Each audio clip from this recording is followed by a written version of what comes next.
Hi, this is Brian, and before we dive in, Zachy and I want to remind everyone that the MovieFilm podcast has officially launched a Patreon, which you can find at patreon.com/moviefilmpodcast. This is especially relevant to our commentary today because in the past, Zachy and I have done our best to keep the commentaries ad-free to preserve the integrity of the watch-along and real-time spirit of the track. However, some recent changes with advertising has made that no longer possible. So the following track will have random ad breaks throughout, and we'd like to note their frequency is out of our hands, which is why we created the Patreon as an additional option to listen. Sign up to join us there, and for only $5 a month, you'll gain access to exclusive, ad-free versions of every commentary we've ever done, and receive every future episode and commentary from now on absolutely ad-free, all for the price of a cup of coffee. Now, of course, we're grateful for our advertisers, and the free ads-included version will always be there for anyone who wishes to continue to listen that way. But for those who do choose to subscribe, your support will help make producing the show more sustainable for us, as well as a more pleasurable listening experience all around. So if you're interested and able, subscribe for just $5 a month at patreon.com/moviefilmpodcast. You'll be getting episodes and commentaries without ads, along with our heartfelt gratitude. That's patreon.com/moviefilmpodcast. Welcome, friends, it's the Movie Film Podcast. Movie Film Podcast, enjoy the show. Zachy and Brian are talking about movies. Movie Film Podcast on the radio. I see dead people walking around like regular people. I think that they know that you're one of these very rare people who can see them. So you need to help them. What if they don't want to help? I don't think that's the way it works. Please make them leave. I'm working on it.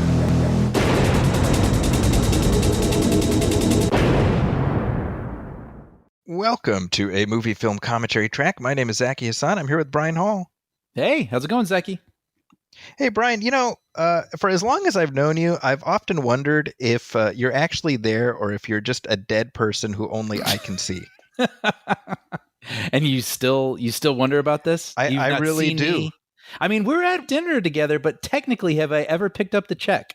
I not in my experience, and it's been a quarter century. See, everyone thinks I'm cheap, but I'm just not. I'm a ghost. Yeah, well, and this podcast, I never listened to this podcast, so for all I know, it's just me talking to no one. I don't know. Hilarious. I wish we had done something to set up this commentary, dropping an episode where it's just you talking with no responses from me. This is the stuff that keeps me up nights, Brian, and I'd like to think it's because in 1999, I watched the movie The Sixth Sense on opening night. Opening night? Oh, wow. Opening okay. night. Isn't that something? You know, it's funny. I'm one of those crazy cases that could only exist in 1999 where I did not see it for a week or two or maybe even 3, didn't know the ending, and someone at work couldn't believe it. And they literally said, after work, I'm taking you. And I got to have that experience weeks after it had been out. I mean, I'm sure we'll get into that, but it was released in a different time, which is pretty cool.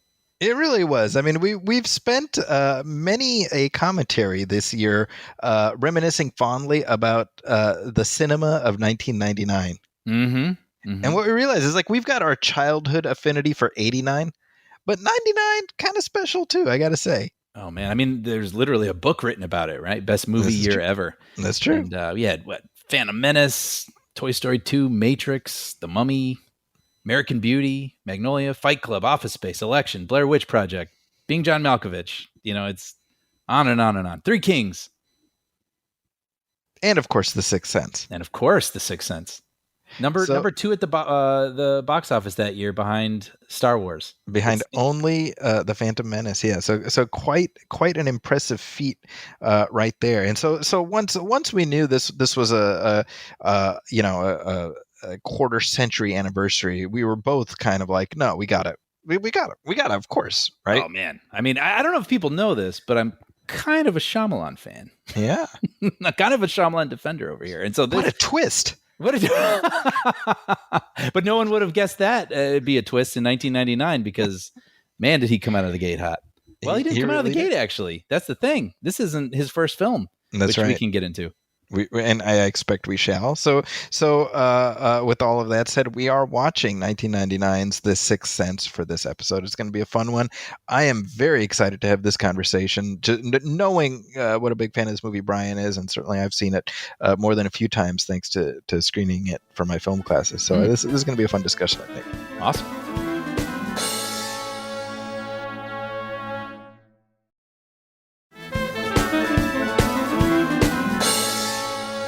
So with that, I am queued up. How about you? I'm ready to rock. Ready to do this? Okay, so we are watching the one and only cut of The Sixth Sense, the 1999 theatrical. And if you want to watch along with us, you certainly can. If not, hey, we're gonna we'll try to keep it engaging. Hopefully, I will say there's pretty big twist ending in this movie. So maybe don't listen if you haven't seen the movie. Absolutely. I mean, I think we have to address, as we talk through the entire film, we have to talk about that twist. So if you haven't seen this movie, pause this. You have a fantastic film waiting for you. Then come back and join the conversation. We'll be here waiting. Yep. So ready to do this, Brian? I'm ready. Here we go. We will play on 3. So 1, 2, 3, play. And here we go. 1, 2, 3, play. All right. I think we've said this before, but I feel like the Hollywood Pictures logo is itself kind of this artifact. Yeah, which I'm so used to it that I don't know that I even thought about that fact, but you're totally right. It's very 1990s. What is that? Is that a Disney thing? Hollywood Pictures. Yeah, Disney. Okay. Because they did Tombstone also. Ah, yes. I mean, yes. other stuff as well. It wasn't just these two, but yeah. Yeah. So what's the difference between them and Touchstone? Do you know? Well, Touchstone went away before Hollywood Pictures, I think. Did it? Yeah, because I know Touchstone was Disney's ability, like, oh, well, we want to make Pretty Woman, which is rated R, or something that's a little harder, PG-13. Instead of putting Disney on it, we'll put Touchstone on it. Yeah. So maybe something happened there, and then they got Hollywood Pictures. I mean, there was a window there where there was like 8 different studios lodged within Disney. Yeah, sure. Miramax. Well, I guess that's still the case actually with Lucasfilm and Marvel, but like right. They had a more of a diverse slate, Yeah. You know what? I just got to imagine it has something to do with taxes. It just feels like probably something about money. You know what's funny? I felt like as we're watching the credits here, not a lot of movies have opening credits sequences where it's literally nothing happening. It's not over any images or anything. It's just, black and the names of the actors and the editor and the composer, and you don't see that much anymore. And I think it's so effective for this movie because the style of the credits plus the James Newton Howard music is just masterfully setting the tone. Mm-hmm. And because that score. Right, so much of this movie is just a feeling. It's something in the small of your back, Yeah. I mean, and that's why I think this movie is still remembered the way that it is. I mean, he just captured something, and it's I hadn't seen it in several years, and it is amazing. It's not a big bombastic movie at all. It's a very kind of domestic drama in a weird sort of way that has these hints of supernatural things. But like you said, it never feels like we're going back to the supernatural and we're leaving it or whatever. It's something that it's an undercurrent the whole way through where you're just slightly leaning forward, but a little, you feel a little tickle on the back of your neck that makes you kind of uncomfortable. It's incredible. The tone he captured. Yeah. And I mean, it's a scary movie, and certainly, we're recording this in the lead up to the spooky season, but I think the genius of it is there's, relatively few jump scares and no gore at all.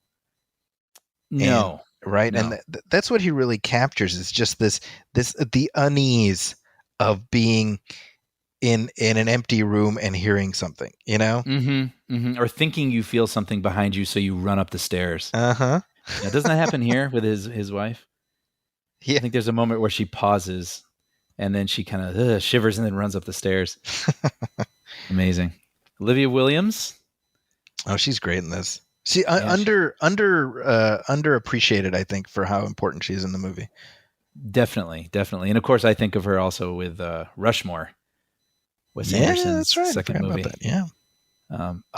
I mean, just look at that, the framing of that, her alone in the basement and her shadow on the wall. And I mean, that's the thing. So this is right off the bat, I'd have to gush a little bit, but despite if you like all of M. Night Shyamalan's films, and I don't like all of his films, but I love the promise of all of his films.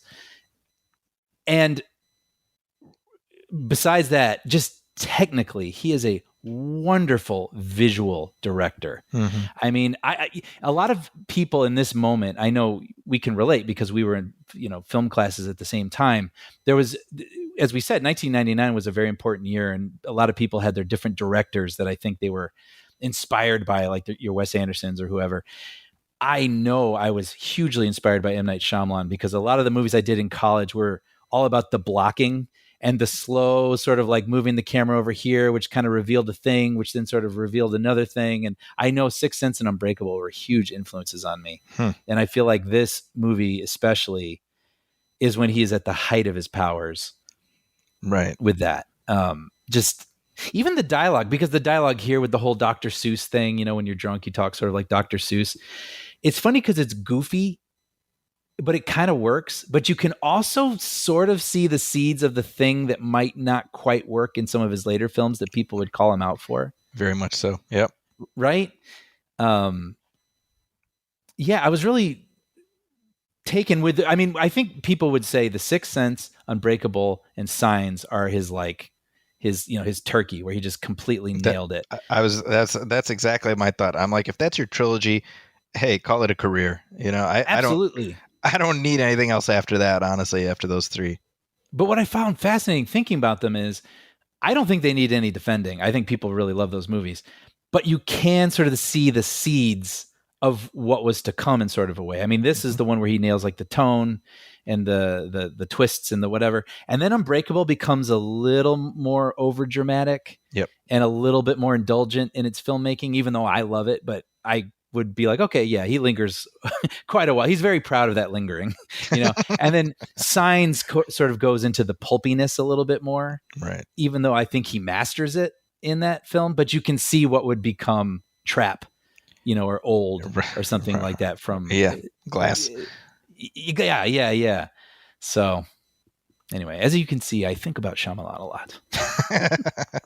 Anyway, it's worth mentioning that Bruce Willis. It's so funny to me because, first of all, this is just over 10 years after Die Hard, right? So he's gone through his action movie phase, and if you remember, he was kind of written off in the early to mid 90s as just another, like nothing else was really catching. You know what I mean? Yeah, he had like his Striking Distance, exactly, and Color of Night, and those sorts of things. Yeah, and then this comes off the back of Nobody's Fool and Pulp Fiction. He's respected as an actor, and this film in particular, it's so funny to me that it was like a make good on the part of Disney, because he was supposed to be in a movie the previous year called Broadway Brawler, which fell apart.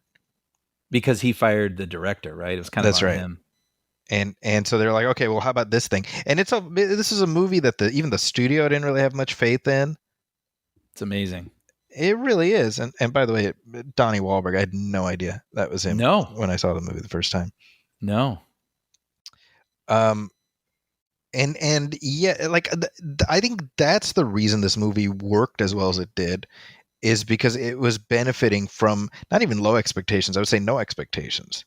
Yeah. That's the thing. I mean, this is like probably one of the most famous twists in cinema history, but no one saw this movie coming. Exactly. Right. And that's kind of the problem, right? Because at this point, it's I would say Darth Vader is Luke's father. Charlton Heston was on Earth the whole time, and Bruce Willis is dead the whole time. Those are the twists everyone knows, even if they haven't seen the movie, Yep. Which is a problem, right? However, there's no other way to experience this movie to replicate not knowing anything, no doubt. But the genius of this film is that even if you know the ending, it's a luxurious experience because being able to get to that ending is enriching in and of itself. Mm-hmm. Mm-hmm. And I mean, the journey of Cole, the boy, is just dramatic and engaging and moving enough. You know, like Exactly. his whole thing. I mean, that's what I love about this movie is the fact that it presents itself as scary, but it's weirdly optimistic Exactly. and Yep. hopeful. And it's like you're scared the first half of the movie, and then it becomes, well, maybe you should listen to these people. Like maybe they need your help. And it becomes about a boy learning to find his purpose. He has a special gift and a purpose, and then he can end up helping people. And that is just entertaining enough. Like the twist is the icing on the cake. He was helping Bruce Willis's character all along. That's right. This sequence is so great, right? Like, first of all, Donnie Wahlberg just acts the shit out of it. He's fantastic. Mm-hmm. But what I love is the desperation in Malcolm and Bruce Willis. And now he's not trying to save his own life. He's trying to remember. Even now he's trying to help him. Mm-hmm. Right. And I think what's so great about this whole opening sequence is that it gives us a clear sense of who Malcolm is. Yep. And you know, I show this movie in my film classes all the time, and one of the things I talk about is how audiences love to be manipulated if it's done right. Yep. We love the magic trick, you know? Yep. And that, like, that's the, you know, I always joke, right? There's the, you know, on the Ben Stiller show, there's that sketch, Bad Twist Ending Theater. Yeah. And what makes that funny is because it's like a twist that comes out of nowhere, you don't see coming. But this is a twist where when you get there, you're like, what? Wow. Because you realize every step of the way they played straight with the audience to get you there. And it wasn't like cheap tricks. It was actual drama that we are feeling like, oh, him in his pursuit to help this boy, because he feels like he failed this previous boy. He cannot let this other boy be failed by him. It's at the expense of his marriage. Like it feels like real drama throughout that you really do track with. But then when you watch it a second time, it's delightful. And you just sort of, you know, relish the trick that's being pulled. Like you can enjoy the trick as you are experiencing, like already knowing it. Well, it's like what we just saw, right? I mean, we just saw him take a shot to the gut. Yeah. You don't come back from that, right? So you see him get shot in the stomach. It goes to black. It says next fall. He's sitting there. And because of the movie tells us, we're like, okay, he's alive. There he is. And you know what's so genius too is throughout the movie, he only wears clothes that he was wearing that night. That's right. Or that he touched. That he touched. So, I mean, you have the thing where he's in the middle of the movie, he's doing research in his basement. He's wearing the sweatshirt, but that's the sweatshirt he put on at the beginning of the movie. And like here, it makes complete sense to see him in his trench coat and his shirt. You know, it's like they thought of everything. Yeah. You know? I mean, that's really, I mean, the you know, obviously Shyamalan has talked about this, but even Frank Marshall, the producer, about laying out the rules before they even got started. Being right. These are our rules, and it's not like they convey. You know, it's not like Gremlins, like, oh, make sure you don't do three things or whatever. You know, it's just the rules were for them, for the filmmakers, to ensure that they were consistent with themselves and therefore being straightforward with the audience, and that matters. By the way, look at the red right there. Yep. Throughout the film, we only see these red is only used as it pertains to something supernatural. There's like the supernatural and the natural touching. Yeah. And that's, again, this is one of those things where, well, while you're watching it, you're not tracking that. But when you're rewatching it, oh boy. I mean, this is a movie that requires at least 2 viewings. Yeah. One to experience the twist, one so that you can check the math. Yeah, but it's that to your point earlier. I mean, I find it just as entertaining from a different point of view on rewatch. Yeah, I mean, I don't even know how many times I've seen this. You know, like I said, I love screening it for my students, and you know, without fail, especially now, 25 years later, any given cohort, I would say maybe a third know the twist, whether they've seen the movie or not. A third, wow. Yeah, it's surprisingly not. Like it's you know what I mean? Like some have heard of it, some haven't. And let me put it this way. I would say a third have seen it, uh, and a little more than that know the twist, whether they've seen it or not. I mean, I guess that tracks. I mean, this is, how old is it? 25? 25 years? So, I mean, that's like kind of a generational thing there. I can kind of see that. Yeah, and given that it's a one-off, it's not like we got the Cole Sear cinematic universe afterwards, right? Right? Yeah. I think that helps. But the great thing, what I've experienced anyway, is people love, like when somebody has not seen it, people are like, "Oh, you got to watch it." They don't want to spoil the twist because they want people to have that experience. Yeah. Yeah, this is one of those movies that's like special if you can find someone who hasn't seen it. It's like you're doing them a favor almost, like, and you want to be there because then you get to see it through someone else's eyes for the first time. That's right. I mean, I've said this on the show before. I watched this with my oldest a couple of years ago, so maybe he was like 16. And my hand to God, I had spent. This was my duty as a parent. I was like, raise him right, give him food to eat, a warm place to sleep, and protect the secret of the sixth sense. Your kids are very, very lucky. So I was literally like, okay, I don't know how much longer I can do this. Now's the time. That's amazing. And I'll tell you, man, one of the most satisfying moments as a dad was getting to that point, and I'm just like, wait, what? Oh, that's amazing. You know what's funny? I, having not seen it in a while, I kind of forgot that it's a reveal even what his issue is. That he sees ghosts. Like, the movie doesn't tell you that. That's like a reveal in the middle. Right. And so I just, because, I'm sure trailers and whatnot, you just know, oh, a boy sees ghosts, and then Bruce Willis tries to help him. But I'd kind of forgotten that was sort of teased out through the beginning what his issue is. Right. And it's so, again, the joy of watching this, knowing what's going on. I mean, that scene in the church just now where you see how Cole reacts to Malcolm. Yeah. It's like, well, it's a psychologist. He doesn't want to talk to him. He's acting a little weird. He's a skittish little boy. It's like, no. He's seeing another ghost. He doesn't like seeing ghosts. Yeah. That's why he's acting so weird and standoffish, but Malcolm behaves differently, so he begins to like put his guard down. And that's right. It's so fascinating watching it with that perspective, what Haley Joel Osment is doing, the way that he reacts to him. It's what's so interesting to me. Haley Joel Osment got an Academy Award nomination off this film, rightfully so. Yeah, and now he's playing J.D. Vance on the Jimmy Kimmel show. That's so funny. And he's very good at it. He's very funny. But the fact that Shyamalan initially was reticent towards casting him. Because he thought he was too. He says he's too angelic, and he's too. He wanted somebody a little darker, kind of Damien like Omen type thing. Yeah. Yep. And you realize, no, we needed a Haley Joel Osment. Right. Like that's what's so crucial because he just exudes empathy.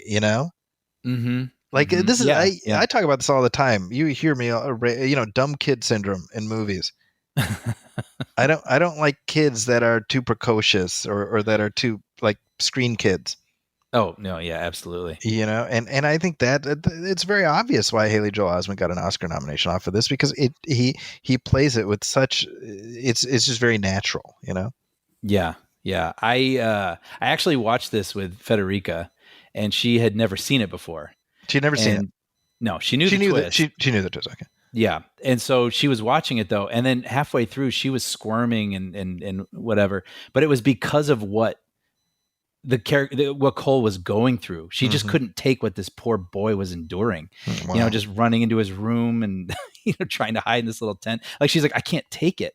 And and she was like, he better have been nominated for an Oscar for this. And she like picked up her phone and looked it up. Was like, okay. And so, I mean, she was that was the thing I would say responded to most was like, this boy is incredible. Yeah.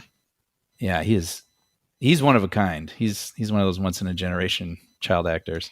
Yeah. And I think to add to that, I think that's the reason that he's managed to have a career all the way into adulthood. Yep. And actually on to Young Jedi Adventures. He plays a villain that I've written for often named Raxlow, which is that right? Yeah, which delights me to no end. And he's fantastic in it as a comedian. Wow. Yeah. See, this is kind of fun stuff too. Like this is you can see why he got Shyamalan the Spielberg comparisons. Mm-hmm. Because as you were saying earlier, this is a horror film, sort of like maybe horror light or something, but it feels more like Poltergeist than it does something like, Yeah.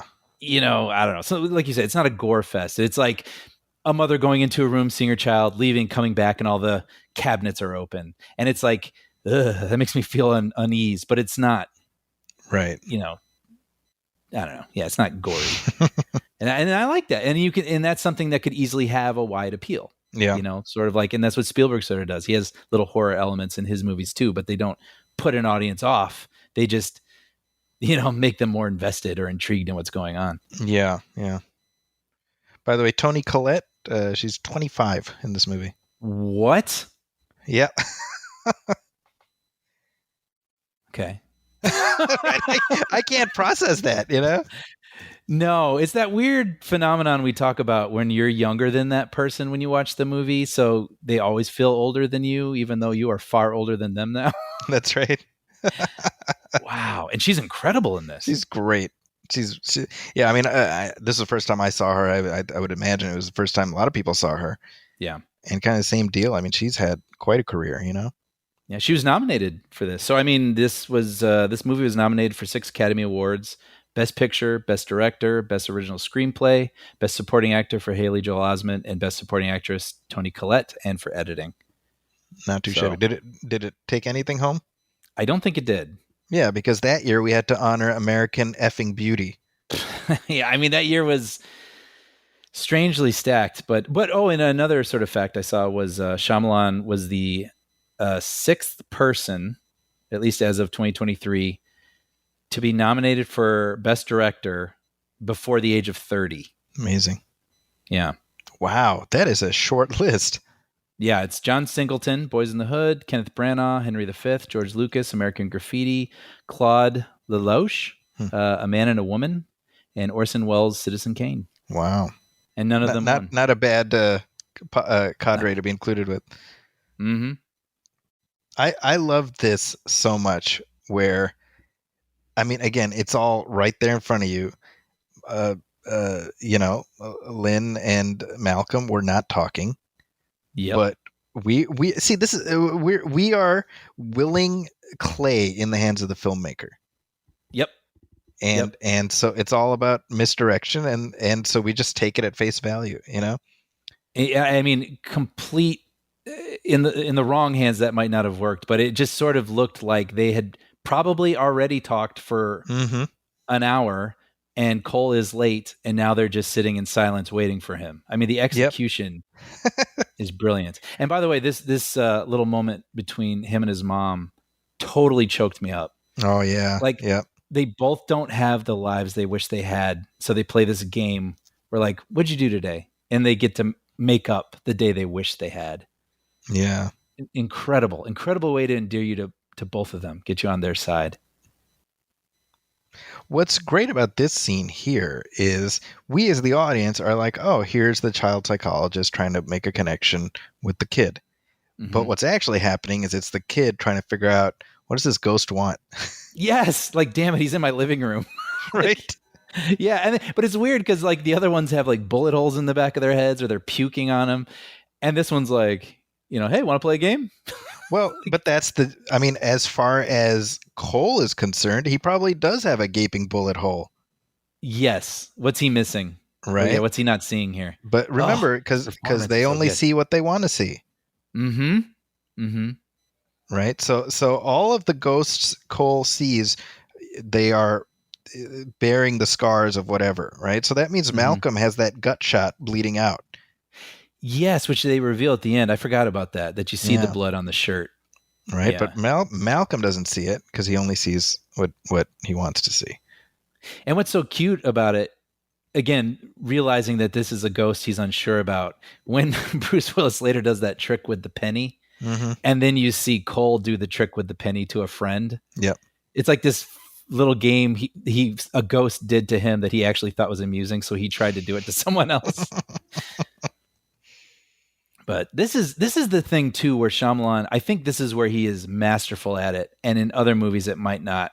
It's come across a little, I don't know, forced or something. But like this device is so good here, where it's sort of like, if I can say something that's correct about you, you take a step forward to me, and if I'm wrong, you can take a step backwards and leave. Yeah. And I mean, that's just an incredible, just storytelling device to learn about him. Yeah. You know, and just even the way it's filmed, where the camera sort of pushes closer to Bruce Willis, and then when he pushes away, we get disappointed, you know, because we want the boy to lean in and to get the help. See, like that sort of pulling back from Bruce Willis, it feels so much more disappointing to feel the pulling back from him. And I feel like this is where Shyamalan is in complete control. And sometimes in some of his other movies, these things get a little out of his control. Yeah, I think that this really benefits from, I mean, I said earlier, it benefits from just no expectations, right? Mm-hmm. But the fact that the story is relatively small scale, and I think that's what he excels at. I think you know, you were talking about Signs earlier. I think, and it's a movie I like. I'm in the same boat as you, but like, it's a movie that to some extent demands a larger scale. Mm-hmm. And so we notice some of the limitations. I don't know if that makes sense. Yeah. You know, I haven't watched that in many, many years, but my memory is that I love it. Yeah.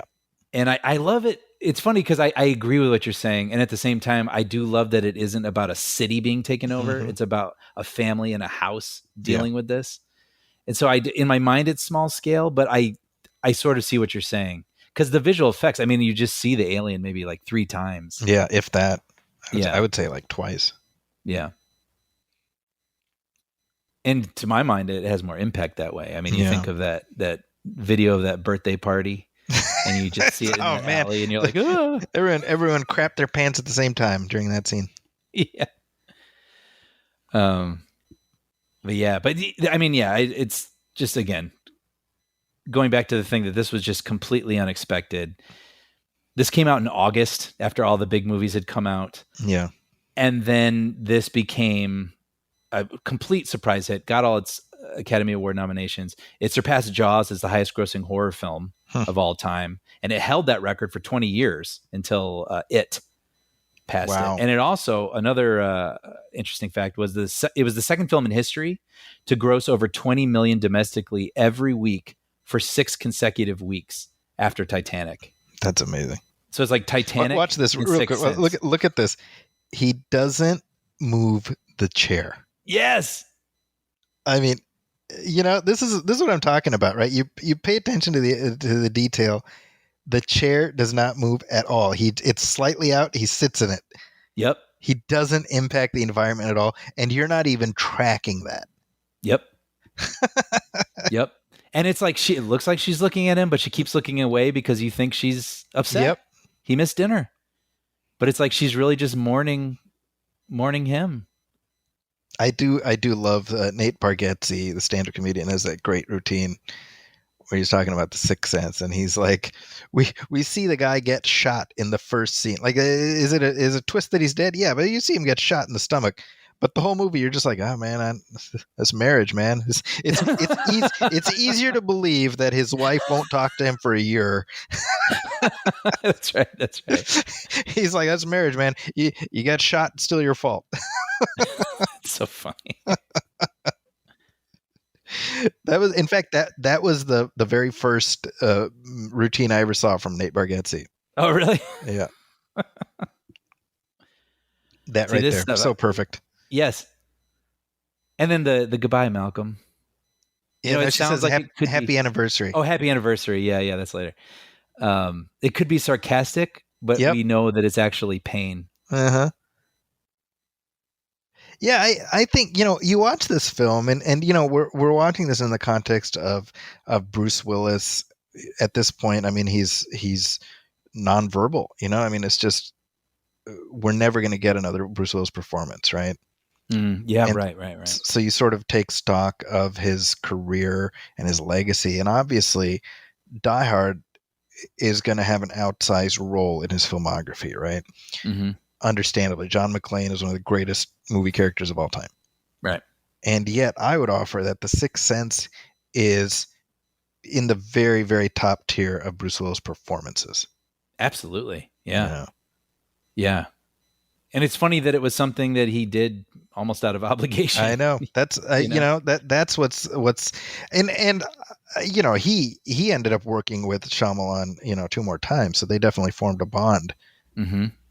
So he saw it early, right? I mean Bruce Willis was not an actor who suffered fools gladly, especially in terms of directing. Right. Right. I mean, he threw his weight around when he felt it was warranted, and yet he rolled with Shyamalan. And I would offer that, in terms of like the latter portion of his career, I don't think any other director challenged him like Shyamalan did.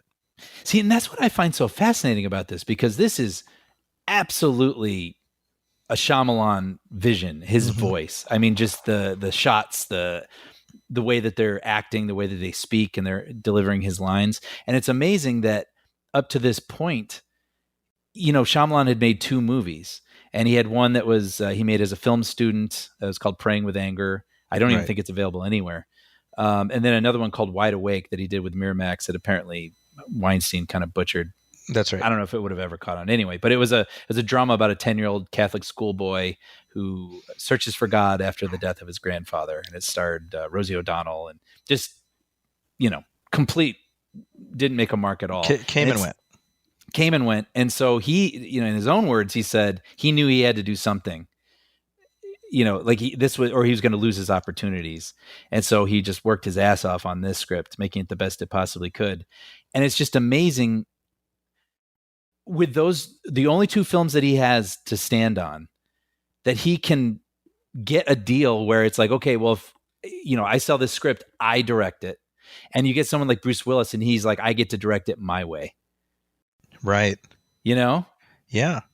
It's just amazing he got that opportunity, and it worked. I mean, that's kind of the thing, right? Like, again, Bruce Willis was, there's plenty of audio or not audio, but like interviews where, the fights between Michael Bay and Willis when they were making Armageddon, the year prior, right? I mean, again, he knew he was number 1 on the call sheet. He, it was going to measure up to whatever his expectations were.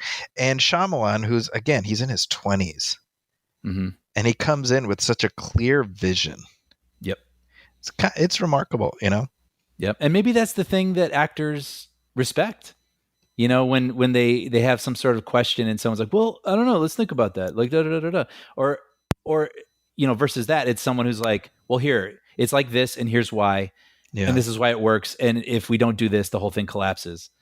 That maybe makes them feel confident in what they're being taking part of. That's a great point.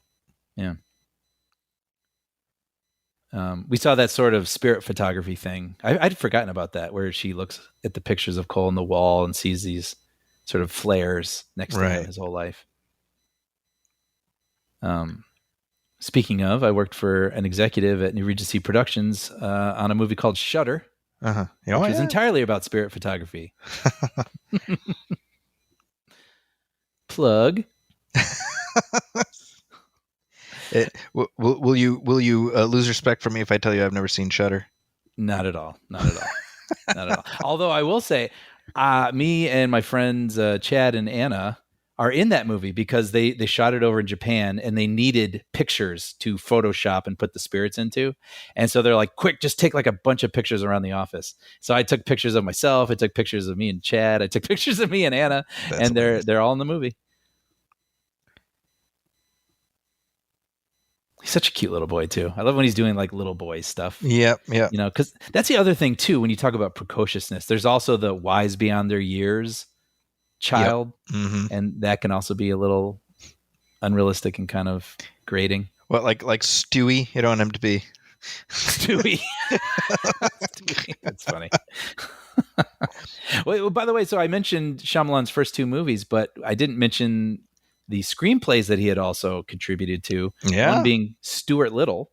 The same summer, 1999. And then he was a ghostwriter on She's All That.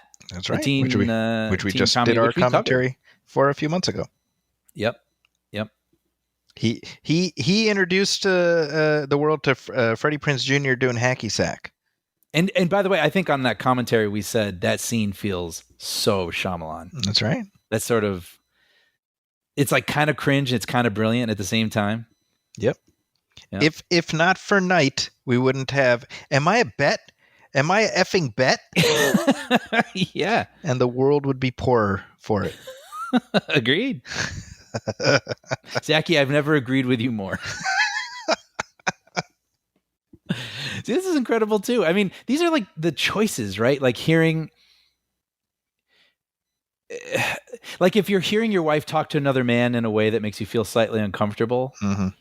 you know, if he goes up there, what's he going to do? Like he That's can't right. affect it. So it's more like that. Am I hearing this correctly? From the Yep. basement looking through a window. And so you get to keep the trick, Yeah. you know, where he doesn't interact, but it makes it feel realistic and sort of like, oh, this poor guy, like is something slipping away from him? Mm-hmm.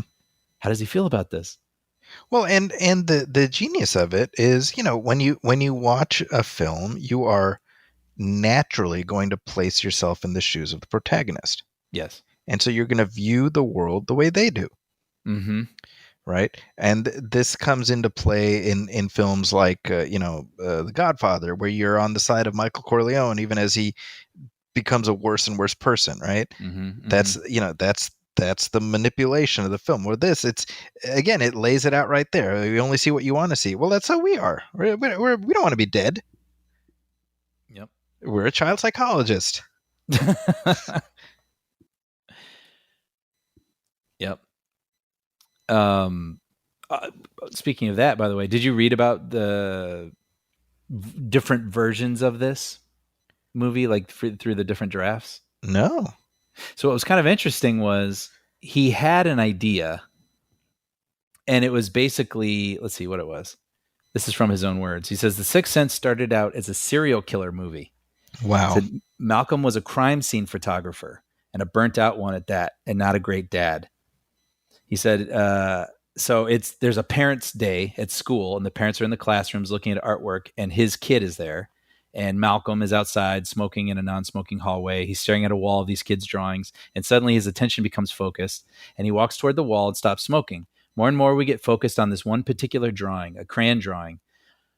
We've seen it before. It's a design that's on the victim of a serial killer. And this child has drawn the same exact design in crayon. So Malcolm lifts the paper that's folded to see who drew it, and it's his own son. So that was the movie. It's about Malcolm realizing that his son is seeing the victims of a serial killer. That's the first draft of The Sixth Sense. That's amazing. You know what's funny is I'm like, I'd watch that movie, right? Actually, it sounds pretty good. Right. But in his own words, he said he realized he was just doing his version of Silence of the Lambs. I was thinking that. I was like, this is like every like slasher movie of the 90s, which boy, there were a lot. Like not slasher, but like serial killer movies. Serial killer, ghost. I mean, Stir of Echoes came out the same summer. Same year. I think it was a few months later.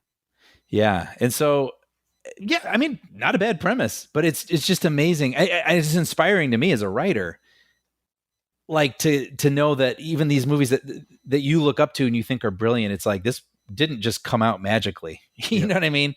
I think he said it wasn't until his fifth draft that he even realized that Bruce Willis was dead. That's amazing. You know. So it's just polish. What can I do if this is feeling too redundant? What's my version? What can I do that feels more, truthful to me and the story I want to tell? It's amazing. Well, and I mean, what you're describing again, it sounds perfectly functional. Absolutely, and very much of a piece with the types of films that were very common during that era. Mm-hmm. And I love that. He had a decent starting point, but he was willing to just be like, well, let me see where the characters take me. Yep. Yep. And that must have been... Sorry, it ends up feeling much more intimate, Oh, totally. Right. And I think that's why it works. Yep. Like the movie's surprisingly warm. Yeah, that's right. Right. And I think that's why it caught on the way that it did, instead of just with horror and horror adjacent fans, right? Like my parents could watch this and get something out of it, mm-hmm. Where they wouldn't watch probably that other version, the first draft. Right. And that's why it became kind of the phenomenon it did.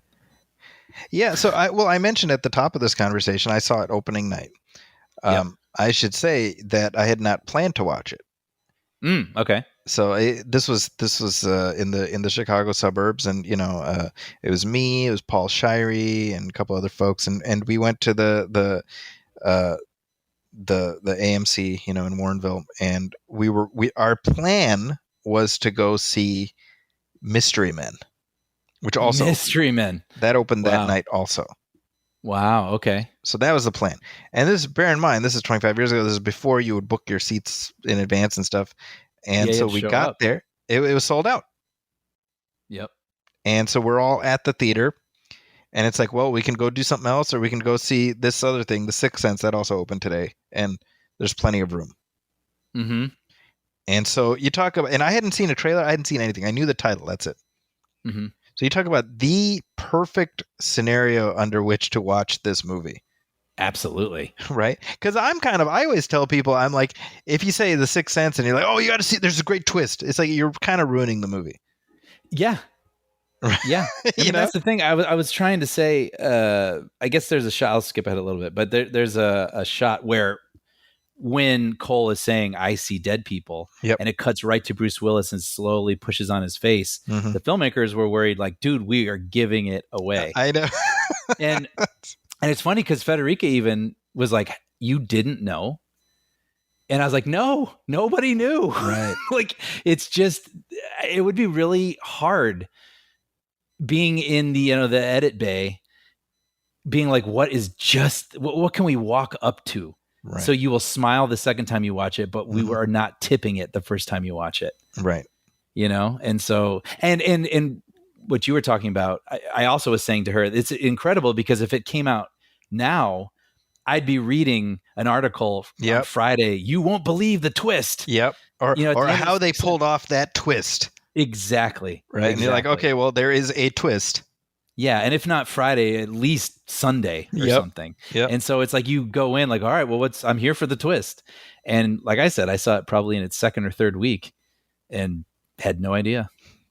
Yeah, well, and I think, to Federica's point, like, oh, you didn't know. Well, I think, see, the reason for that is that our egress into the story is Bruce Willis trying to help this kid. So the kid is the focus of our angst. Like, what can you know what I mean? Mm-hmm, mm-hmm. Like the movie it does not spend. It's not about Bruce Willis pondering his place in the universe or whatever. It's just he's going through these marital problems, but he's trying to help this kid. So we're like, okay, well, we got to help the kid, and then we'll take care of the marital stuff. Yep, that's where our focus is. Yep. So that shot where we're zooming in on Bruce as he's saying, I see dead people. Well, it's because it's the realization. He's he's realizing the implications of what Cole is saying. Mm-hmm. Not that it applies to him. And even the way that he plays it too, he's being kind, but you can see him also skeptical. Mm-hmm. So like it's a lot to process. So we're just pushing in on this man processing. Yep. I was speaking about this earlier, but I just think that's so cute. Like Cole his guard is going down a little bit with Malcolm, this ghost, and he's using his little parlor tricks to try to entertain to try to relate to other kids. I like that too. I didn't speak about it earlier, but it's just really good, straightforward, impactful storytelling where it's you got Donnie Wahlberg in the bathroom. And the stuff that, Malcolm is saying, like, oh, yeah, you were very compassionate, but kind of, divorced family. And he's saying these very specific sort of traits. And then the next scene, when we see this boy, Cole, come out of the house, he's got the gray patch on the side of his head. Yep. And he looks at his notes and it's, compassionate, divorced family, like all the words we just heard. And we're like, oh, okay. So this is his chance to try to second help chance. Boy. Yep. Yep. His second chance. So that becomes our emotional focus. Yep. We're not pondering, Bruce Willis's status, Mm-hmm. Now, again, going back to the whole thing I was saying where it sort of revealed the ghost angle of it, that he sees ghosts. I didn't realize that wasn't up front right at the beginning. Yeah.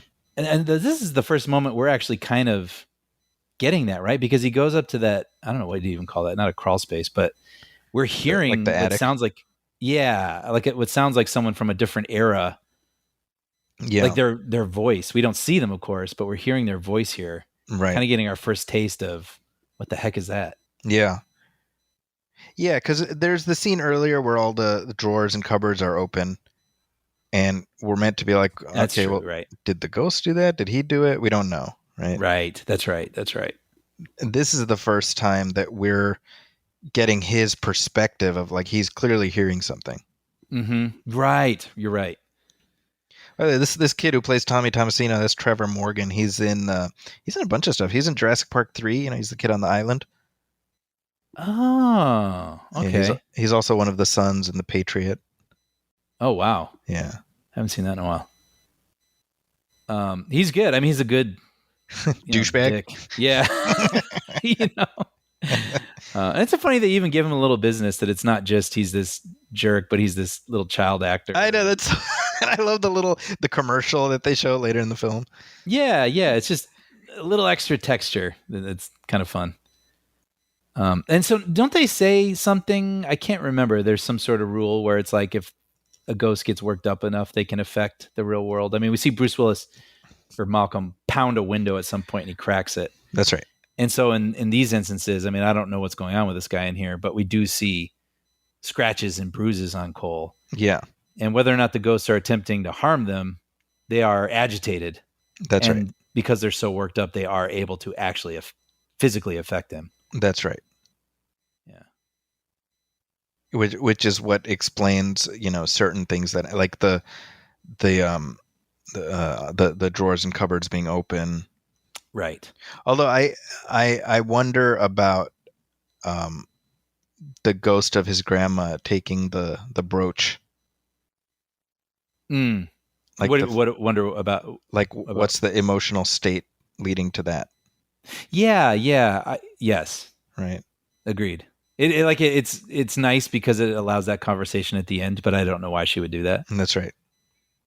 Here we go. the first of many Shyamalan cameos.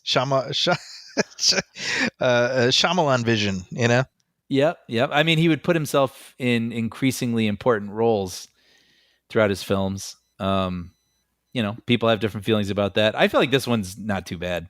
This one was pretty much the level at which it should have stayed. Yes, and at this point, we didn't know who he was. Right. Because the problem is, for as good a filmmaker as he no doubt is, and is capable of being, he's not a good actor. Yeah. Yes. No. Yeah. I what am I going to pretend like he's not? Yeah. I would say in this he's fine. Again, if you don't know who he is, I don't know if you'd think about it. But it's like he has that important speech in Signs where he's laying out. That's what I'm saying. I'm sorry, Father. Sorry. Like I joke to this day, me and my brother, I'm sorry, Father. Yeah. And you know who it is. And it's like, I don't know. I always get distracted when I see directors in their own films, when I see the main actors interacting with them, because then I imagine, oh, that's like the person who's sort of like bossing them around off camera. And now they're actually having to pretend to act with them. Like that's right.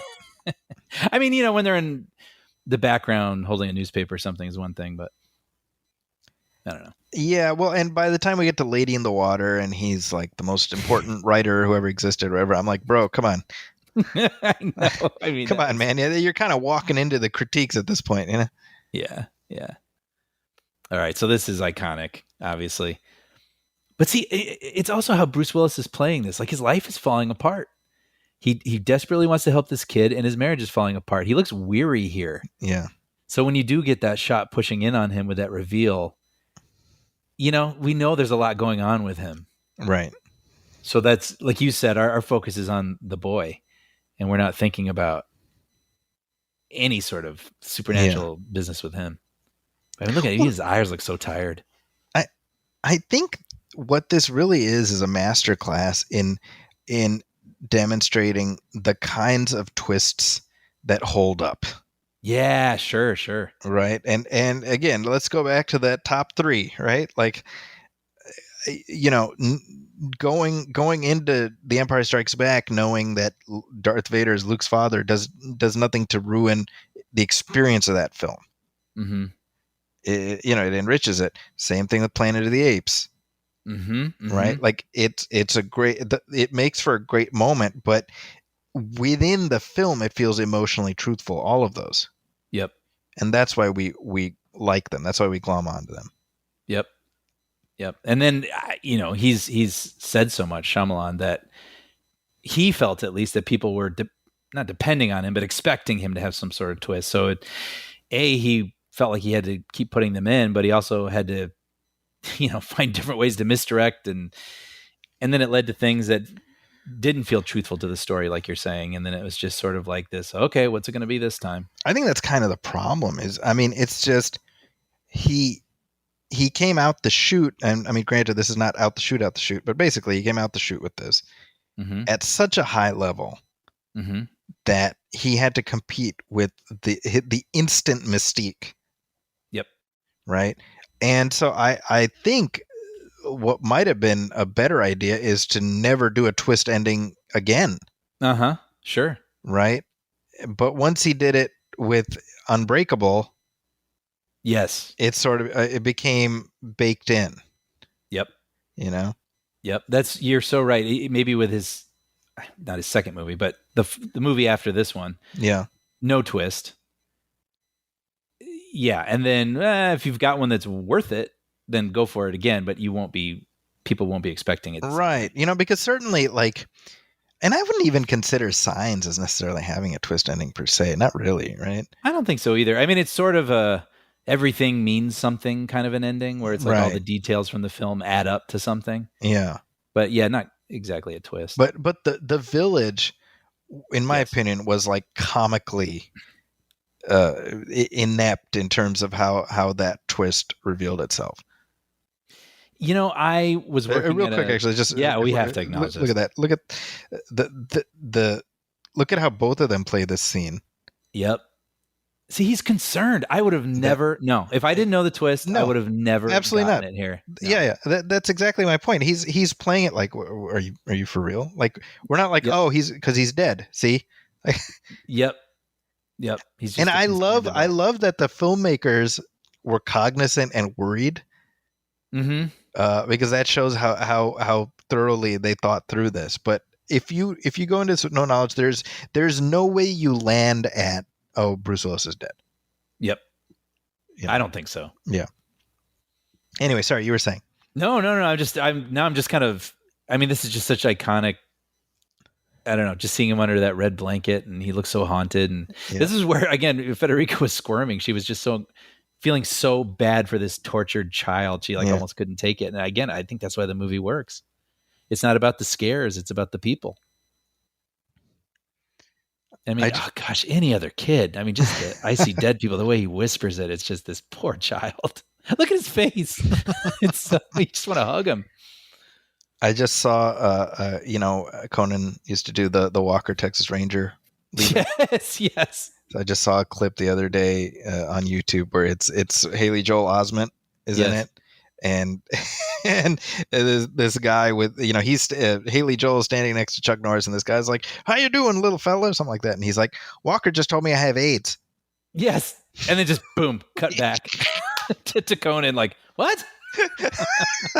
That was like the classic Walker clip. Oh man.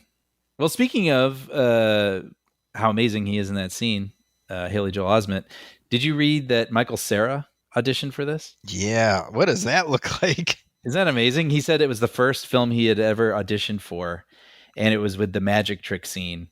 And he hadn't read the script, so he didn't know how to play it. So he said he was very cheerful. Like, hey, okay. Great trick, like kind of a thing. But just, so it would be, it's weird to think of them as the same age too. It's hard to imagine Michael Cera. That's right. Yeah. Well, and apparently they had offered the role to Liam Aiken. Who's he? From like Stepmom. Have you seen that? I actually haven't. That's the Susan Sarandon. And Julia Roberts. He's been in a bunch of stuff. Okay. So they had offered it to him, and he turned it down. Wow. And in the 90s, there was like 5 white kids who just played all the children. That boy from Gladiator. Yeah, exactly, right? Yeah, he's in Unbreakable. Who's in Unbreakable? That's right. Yeah. Yeah. Man, Toni Collette is so good as this just She's fantastic. compassionate, haggard mother with the hugest heart. Yep. You know, I mean, you feel so bad for her. Like, she doesn't know what her child is going through. The doctor is like, I'm noticing weird things on him. Like, what's up, lady? And it's like you just hate seeing her being looked at that way when you know how much she cares about him. And the way at that party too, where she's trying to sort of fit in with the other mothers. Mm-hmm. But then I love how it's just like, F all these people, you know, like she runs up there to go get her son out of there. And then does that phone call here. Like, you know, tell your kid, get damn hands off him or whatever she says. Hey, you, Yeah. get your damn hands off her. That's what she says on the phone. Exactly. But yeah, I mean, it's just your heart breaks. Your heart breaks for both of them. They're the perfect duo. Yeah. You know, just really your heart goes out to them. Dude, I remember watching this scene in the theater, and I think I evacuated into my trousers. Yeah. Just like Cole. The little, and then as the ghost passes behind him, oh my God. See, there's something so relatable about this too, isn't it? Like the middle of the night, you go to use the bathroom, but you leave the door open and you're like, maybe I should shut the door. Like, you know, you don't know what's behind you, kind of a feeling. Dude, you know what's funny is you know, because if I have to get up in the middle of the night, you know, my cat, he'll be anywhere in the house, but he'll hear footsteps. So, like, I will go to the bathroom and it's black as pitch, and then I open the door and the cat's there, and I always have that.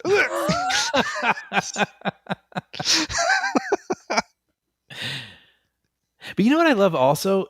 I've never been a huge fan of like shaky cam, fast cutting, you know, trying to generate energy or whatever. And this movie, it doesn't always work. I'm not saying every movie should be shot this way, but I think this movie is a great example of just real intentional, well thought out. This is a great scare right here. Yeah, but look at the framing. Mm-hmm. You know what I mean? Like we get the turn there so we can see the thing. But look at that, that huge wide shot of. And the beauty of it is we get the explanation for why all the cabinets and things are open. Yes. Right. And this right here, I love this, right? Because this is he's hiding in his little fort. And tell me this doesn't harken back to all of our childhood experiences where we're kind of like, oh, if I pulled a blanket over my head, nothing can get me kind of thing, right? Yep.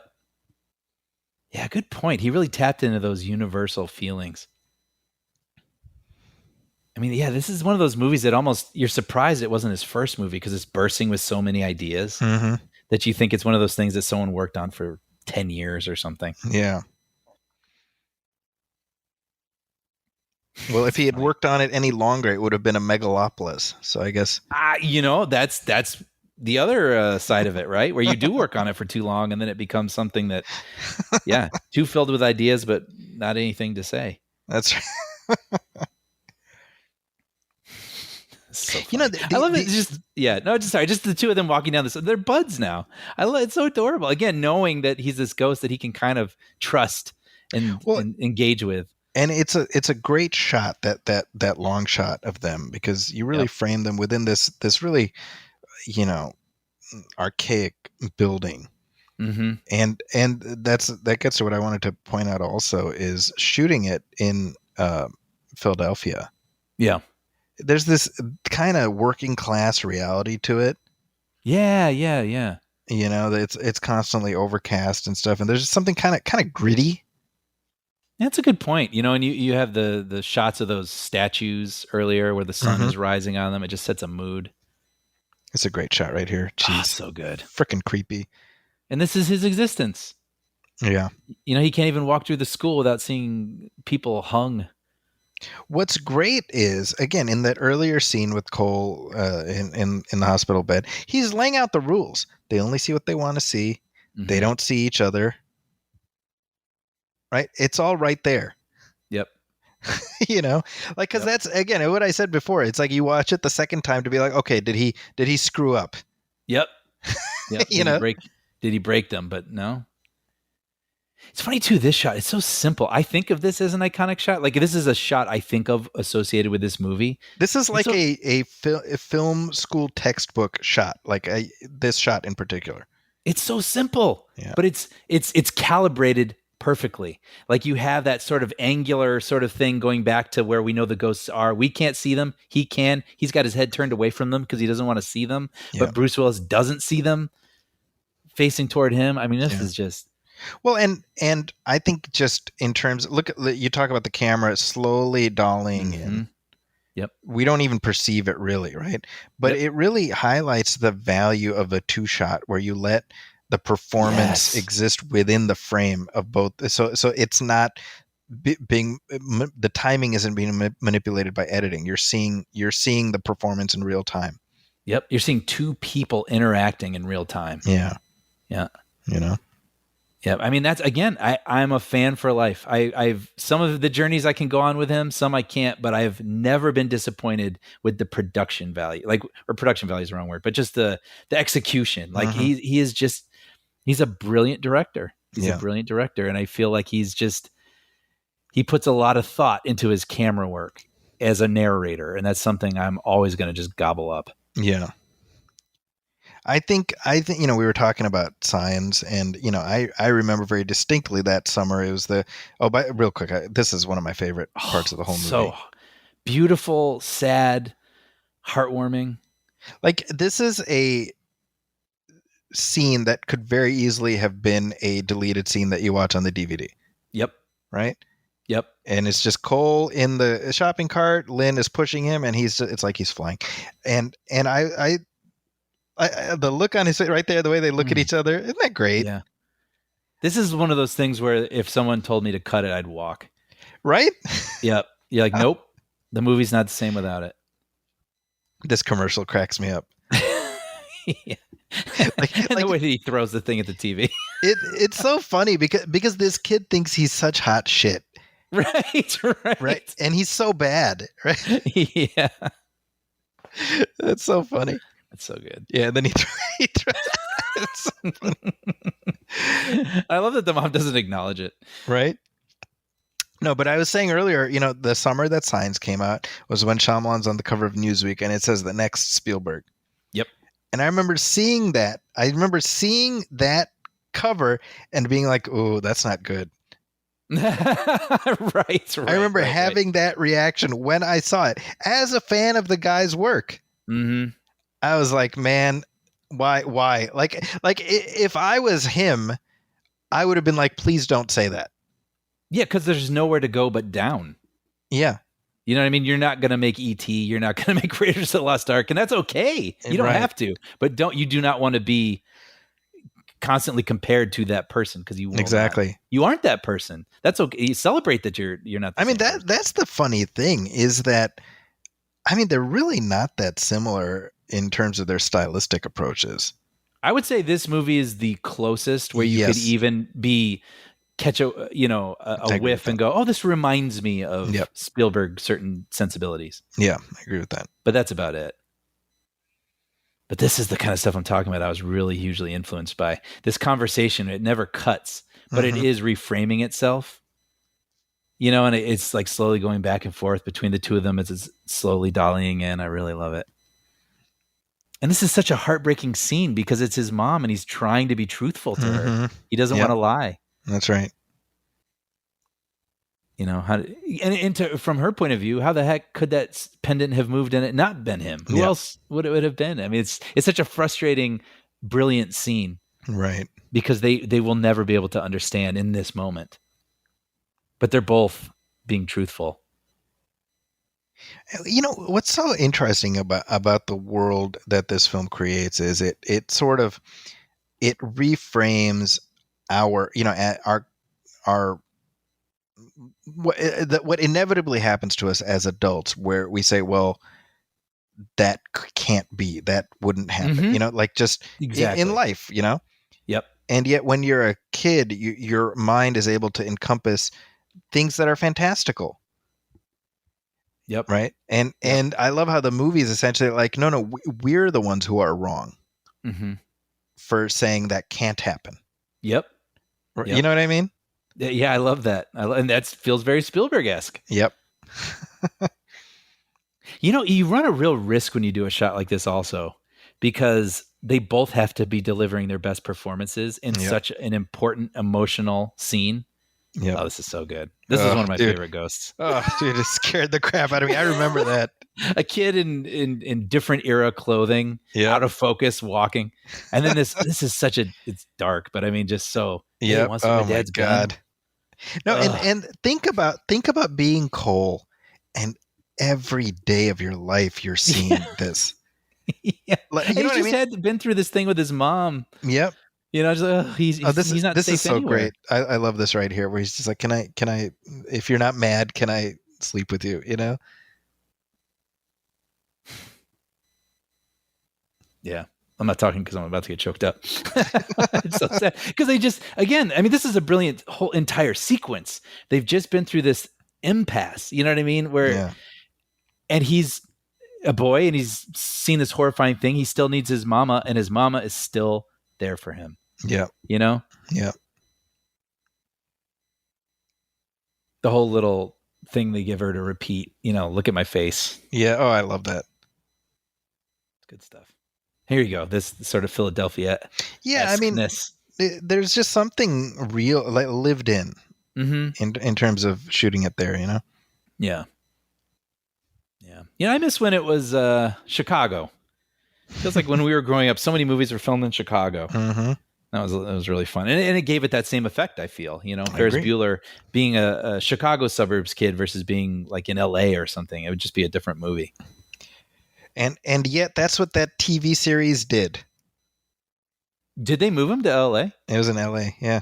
Oh, I don't even remember. Sons of bitches. Oh man, just talk about a miscalculation from every angle. As God is my witness, I will never We're talking about the Ferris Bueller TV series, by the way. For this, the first episode of that show has the TV Ferris, whatever the hell, Charlie Schlatter, I think was his name. He's like, I know you think Ferris Bueller was in that movie with Matthew Broderick, and he gets out like a cardboard cutout of Matthew Broderick and cuts it in half with a chainsaw. Yeah. This is like before the credits have rolled. And I'm like, why on earth would you think that's what audiences wanted? The only reason anyone would show up to that show is because they like that version. Right? That's why we're here. So to tell us we're dumb or like that version was stupid, well, now I don't like you. Right? It's like, I mean, it's like they're going to write theses about the miscalculation of that show, It's like a textbook, Yeah. This is a cute little scene. It's kind of fun. I like how it doesn't cut, and it frames them sort of intimately through the I don't know what you'd call it, like the cabinet or whatever with the ring in it. It's kind of cute and funny. You know what I love about this is you're watching this right now, and you're kind of like, this douchebag. Yes. What's he thinking? Oh, Yep. God, get away. And then the movie ends, and you're like, I hope she ends up with him. Yeah, he's like, well, he seems like a nice guy, and there's like this moment here where you can just, again, knowing what you know now, this is weird for her. Like she's trying. She's trying to put herself out there, and she feels a connection with this person. It's kind of sweet, and you feel bad for her. Yep. This movie, man. So damn good. This is just one of those lightning in the bottles. This year really was like the twist ending year, though, right? Because a mere couple months later, you had Fight Club. Yeah. Oh yeah. Right, and Stir of Echoes, kind of doing a little something vaguely twisty. Mm-hmm. It's funny because I definitely remember watching Fight Club, and I thought the twist was fine, but I remember being like, he didn't do it as well as The Sixth Sense. Oh, I remember being like on board with that movie. I will say I like it. I still do. I think it's fine, but I think I haven't revisited it a ton, but my recollection is it doesn't hang together 100% as well as this movie does. That I'll buy. I'll buy. I mean, it just it has such electricity. It's a whole different energy. You're riding the lightning bolt, and then afterwards you can It's doing something very different, obviously. Yeah. If I recall, that's one of the first movies that you and I saw together. Yeah, if not the first, I think. Yeah, It's either that or Three Kings, one or the other. Oh, that's right. That's right. Ah, see, I mean, this is all tracks. He feels like he's got to go, but this boy needs him. Yep. Well, and look at Willis. He's feeling emotional. I mean, I feel like Bruce Willis, man. He was in this interesting place where, like, he did moonlighting, right? And guy goes from being a bartender to like this charming, just relatable TV star, right? Mm-hmm. And then he has to like, level up and prove he can be an action hero. Right. And then he does that so well that he gets boxed in, and he has to level up again and prove, wait, I can also be a good actor. Mm-hmm. Right? I mean, there's so many, stages of his career. Yep. Like, unfortunately, the latter portion of his career was all of those, straight to streaming type titles, right? Right. And you realize, like, well, in hindsight, we realize why he was doing that, and maybe he wasn't fully aware of everything he was choosing to be part of. But the unfortunate thing is that while he was doing all those, it was drawing people away from a truly remarkable legacy of performances. Totally. You know, it was nice too. I think it was a story that recently came out where Haley Joel Osment was saying that Bruce Willis kept in touch with him over the years, and would just leave him random voicemails from time to time, and just hey Haley Joel, just saying hi. And you're like, you love to hear that, That really touched me when I heard that. Yep. Because it's one can imagine the glare of the spotlight that Haley Joel Osment experienced at the turn of the century. Yeah, then he works with Spielberg shortly after this. Yeah, and we know that Hollywood tends not to be kind to child actors. Yes. In the long term. Yes. Yeah. And so I don't remember specifically, but I remember hearing something recently about, or maybe it was like with all this, I'm sorry to even bring this up, but the Diddy stuff and like, sure. Justin Bieber, and you're like, where the hell were his parents? Yeah. And so it's like really awesome when you hear, well, then there was this child actor who's in this movie, and it really feels like that this actor was being almost, Osment, I'm sure, had great parents helping him through all this, but that the actors and the people around him were sort of looking after him too, and showing real care and interest in him and checking in on him in the years to follow. I feel like it says something about Bruce Willis. I think so too. I agree. Yeah. And I think, again, Haley Joel Osment has had a pretty decent career, and he's managed to keep working all the way into his adulthood. Still at it. Yeah. Seems to be relatively well adjusted, Mm-hmm. And that's a rare thing, Absolutely. Yeah. By the way, I love speaking of the Red, we have this scene here when he's listening to the Donnie Wahlberg character as a boy, and then he hears the ghost in the background, and as he increases the volume, it gets redder and redder, the numbers on the dial. Love it. I was thinking about this also. You think about with music, it's like there are certain albums where you go, oh, like that's just top to bottom. Like you don't skip one song. It's a perfect album. And I think it's interesting to think of movies that way. Like Back to the Future, there's not one scene you can cut out of that movie, and you love every scene. If you're flipping channels and it's like, oh, here's where he does the skateboard chase through the square. Oh, here's where he's knocks out Biff. Here's like every scene is a banger, and they're all important to the story. You know what I mean? There's like no fat on it. It's like a great album where there's no songs you skip, no weak songs. This feels like one of those movies you could put in that category. Like it's just so tight. Every scene means something and is important to what's going on. And each scene is so memorable. I mean, I'd forgotten about that scene with the tape recorder where he turns the volume up, and it does that weird sort of thing where obviously the volume isn't going to change on your TV, but he's, turning up the volume on this tape recorder, and it becomes uncomfortably loud with the air in the room, kind of like a heavy kind of noise. And it makes you just like, you kind of don't want to hear something that loud, and then you're hearing the faint sound of a ghost. It plays with you in the best ways. Yeah. Yeah. So speaking of albums, this movie follows in the grand tradition of huge spoiler tracks on soundtracks in 1999. Oh, really? Yes. So what I'm talking about is we've mentioned several times on the Phantom Menace soundtrack, there's a track called Qui-Gon's Funeral. Yes, that's right. So if you hadn't seen, and the soundtrack came out before the film. So we know that damned. It says Malcolm is dead. Malcolm is dead. There's a track on the soundtrack of this film called Malcolm is Dead. Which feels like something out of Mad Magazine or something. It's like like thumbing its nose at the audience almost. That's pretty funny, actually, I gotta say. Right? But I think the soundtrack came out well. Okay, in their defense, if you're going to buy the soundtrack, you've probably already seen the movie. More than likely. I mean, yes, and most likely the soundtrack for this movie came out after the movie had already been out. Probably. So, I think the Phantom Menace situation was one of those things where everyone was scouring every little piece of, minutia, right? 100%. We knew there were going to be eyeballs all over that thing. Yeah, and that was like a good 2 weeks before the movie came out. Right. But yes, I would say that's a dumb. I mean, if they were that worried about a reaction shot from Bruce Willis giving everything away, I can't believe the producers of this film let that fly with the soundtrack. That's right.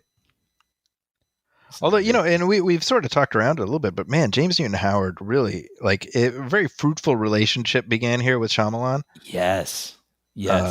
He's an amazing composer. He, of course, did The Fugitive, which is a terrific soundtrack as well.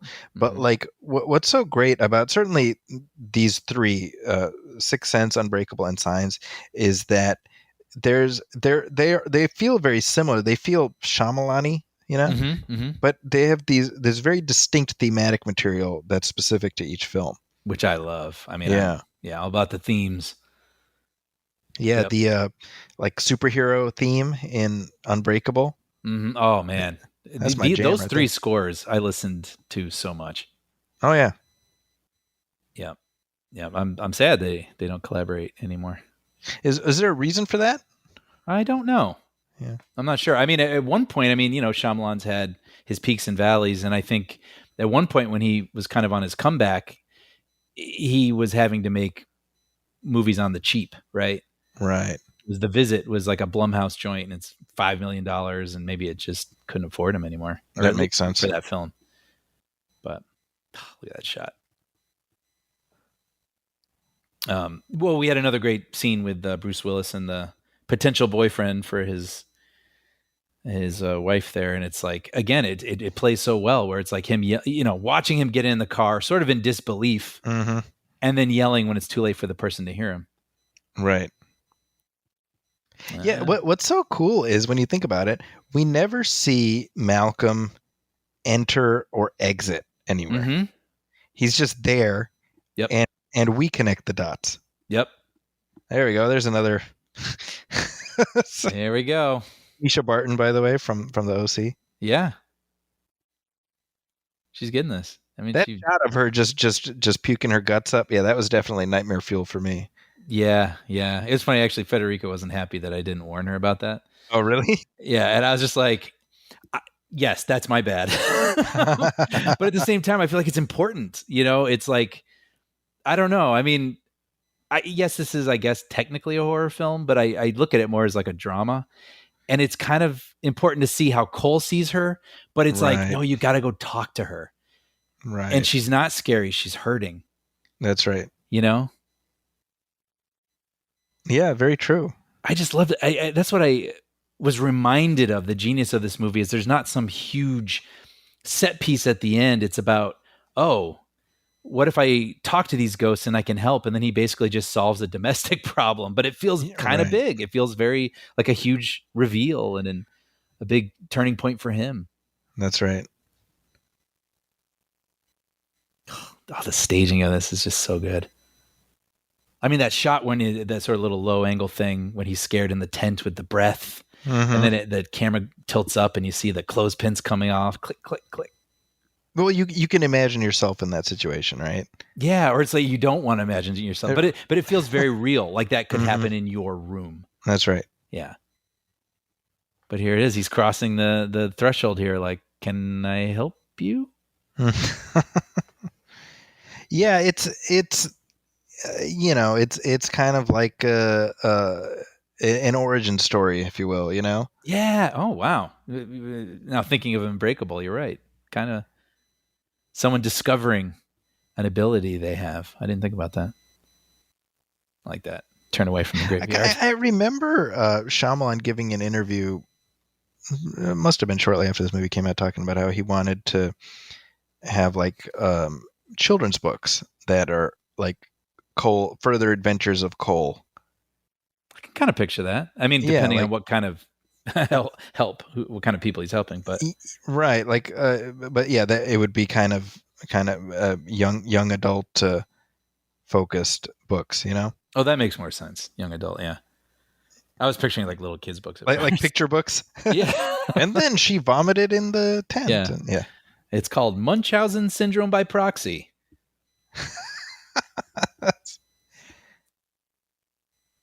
This is kind of interesting too, how you never see the sister's face. Yeah, that is interesting. And she's a sad little girl, and then you hear like sort of the chatter in the background, like I hear the sister's sick too. Like it's, when you watch it a second time, you're like, oh, right. So here we go, Brian. There actually was a series of books. Wow. It was called The Sixth Sense: Secrets from Beyond. Huh. Look at this. It says the main character from the Sixth Sense movie, young Cole Sear, interacts with the dead in this scholastic book series geared towards middle schoolers. Wow. Right? How did this completely... You feel like I would know that it at least existed, but yeah, look at this. Look at this. This is it's called Survivor. It says a passenger plane falls from the sky. Dead people are everywhere. Only Cole Sear can see them, and they all want something from him. One little girl survived the crash, but she lies in a coma, suspended between this world and the next. It's up to Cole to help her. Only then will he solve the mystery of Flight 333. But first he has to listen and do what the ghosts want, no matter what. Maybe the problem was I was a little too old at that point, but that sounds like something I would have loved. Right? Like a 13-year-old. Like, yeah, I was thinking that. I was like, oh, if I was in middle school? Yeah. Absolutely. By the way, I have to call this out. So when he's standing at the door, that's a great shot. I mean, that low angle thing there. And then when he reaches for the doorknob and we see the reflection, I love how you can see the camera sort of obscured. I think that it looks like they put like some sort of smudging on the knob where the camera probably is. And it's funny because the same year in The Matrix, they did that exact same shot where Neo's reaching for a doorknob. But they disguised the camera as a jacket. How funny. Man, the stuff they have to think of, right? Yeah, I love it. Because you can't paint it out. Now you would. Or look, and then that's the other thing too. When you see that long shadow that's cast right there, it's just Cole's. Yeah. You don't see Bruce Willis's shadow. Amazing, right? I'll be honest. I didn't notice that until just now, until you bringing that up. I wish I'm not even going to pretend like I caught that on my own. I read that somewhere, but amazing. Yeah. This is great too when she grabs his leg. It like lingers long enough for you to feel comfortable, and then yeah. She really needs to work on her approach. Like, stop doing that. No, sorry. Yeah. Yeah. Oh, Look at her Munchausen mom. I know, in her red dress at a funeral. I don't like her. She loves the attention. But this is just one of those things again. I mean, going back to the pacing of this, like some movies try this and then it just becomes, well, Joker, frankly. I mean, folie à deux. It's like, it's really beautiful, and it's, for the quality of the film itself aside, it has a lot of patient cinematography where it's slowly going down a hallway, and sometimes you're like, okay, I'm ready to go. But this movie, I feel like, is one of those ones where it executes it expertly. It sets up the tension perfectly. Him slowly walking through, this little boy who's half the size of these adults carrying this little box toward the dad. Look at it, even just the way this is framed with him slumped in the corner right there. Yep. Yeah. Sorry. This stuff gets me going. No, I think that's what people enjoy hearing, Even having the blocking, having Willis back there, So the dad wouldn't even like look up at him. Well, we don't. That's the beauty of it. I mean, it's all about misdirection, right? Yep. Look at the fact that no one is acknowledging him. No, like it, and yet we're not focused on that because our focus is on Cole. Mm-hmm. Again, that's the reason the twist works, because the movie isn't about the twist. Yep. The twist is just something that happens. Yep. I love the way that this is shot too, where it just sort of, not this, but when he starts watching it, it's just this kind of close shot on the dad's face. Yeah. And you see the tears, and he's like smiling, getting to see his daughter having fun playing with the puppets. Yeah, the right. realization of what's happening. What's great too is when we connect this to Shyamalan's early draft, the serial killer one, and what I like here is that this is in a sense, the crescendo for what Cole needs to accomplish, right? Mm-hmm. And it's not like, oh, stop the serial killer or whatever. It's just this it's this family tragedy that he has to get to the bottom of, Mm-hmm. and that's what the ghosts want. They just want that closure, Yeah, and going along with what you're saying, like it's not some huge set piece, where he's like on a train that's careening through town and he's got to, do something like that. It's literally, we're watching a man watch a video. Yeah. And the video isn't even moving. It's this static thing sitting on a shelf, but you feel your body clenching as you realize what's happening with anger, and you feel this real sort of rage and weird, uncomfortable feeling when you see the mother in the room looking and the husband looking at one another. I mean, it feels like a thriller or something. Well, and the other great thing is James Newton Howard doesn't feel the need to like underscore it with something. You know what I mean? Like it's right. You can imagine that too. Absolutely. It's more haunting hearing the sounds through the television. Mm-hmm. Yep. I agree. I think this actor is in Signs. In Signs. I think he plays a newscaster. Okay, that makes sense. Must be a Philadelphia fella. Yeah. It's kind of interesting how Shyamalan and Christopher Nolan both kind of broke out at roughly the same time. Yeah, that's true, isn't it? Right. And I mean, there's certain stylistic tropes that Nolan certainly, his predilections, right? But I feel like he hasn't gotten hammered for it in the same way that Shyamalan did. That's a good point. And I think it's because he kind of came up slower. You know what I mean? Mm-hmm. He wasn't burning white hot right from this jump. Yep. I can feel it. It's so sad. Here's sorry, just one more of the premises of these books. I'm sort of fascinated by these. Yeah, no, me too. I almost kind of want to read one.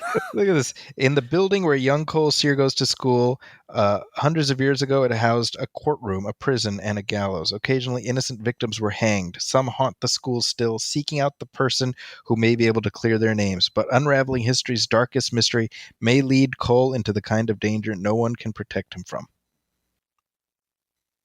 Sign me up, man. If I'm in junior high or something, I want to read that.